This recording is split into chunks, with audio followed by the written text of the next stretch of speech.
In today's video, I'm going to teach you how to connect your Wix website to Google Analytics.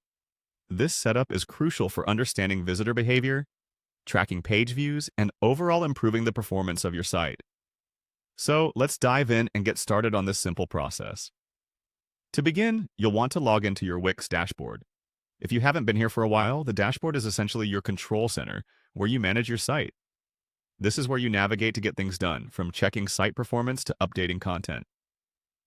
Once you're in your dashboard, we're going to make our way to an essential part for any online marketer, the marketing section. Now, once you're in the dashboard, make your way over and click on Marketing. This section features all the tools you need to promote and analyze your website's performance. It's an essential hub for any website owner looking to make data-driven decisions. Next, look for and click on the option that says Connect to Google Tag.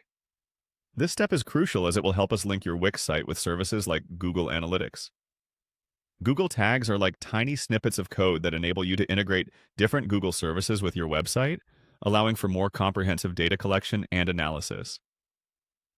Afterwards, when you click on Connect to Google Tag, you should see an option or button labeled Add Google Tag ID.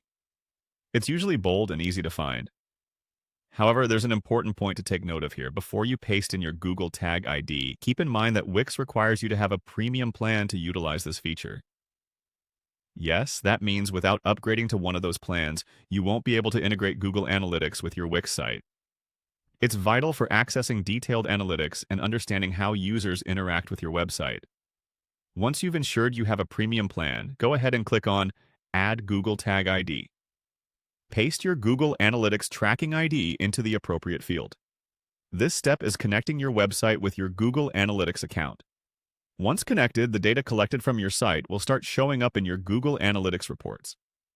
This is where you'll be able to measure traffic, analyze visitor interactions, and glean insights into your audience. Congratulations! You're all set up to get better insights into your website's performance. With your Google Analytics now linked, you can start exploring data like user demographics, behavior, and acquisition channels. It's all about leveraging this information to make informed decisions and enhancements to your website. That's it for this video. Be sure to like, subscribe, and turn on notifications for more tips on optimizing your online presence. Happy analyzing!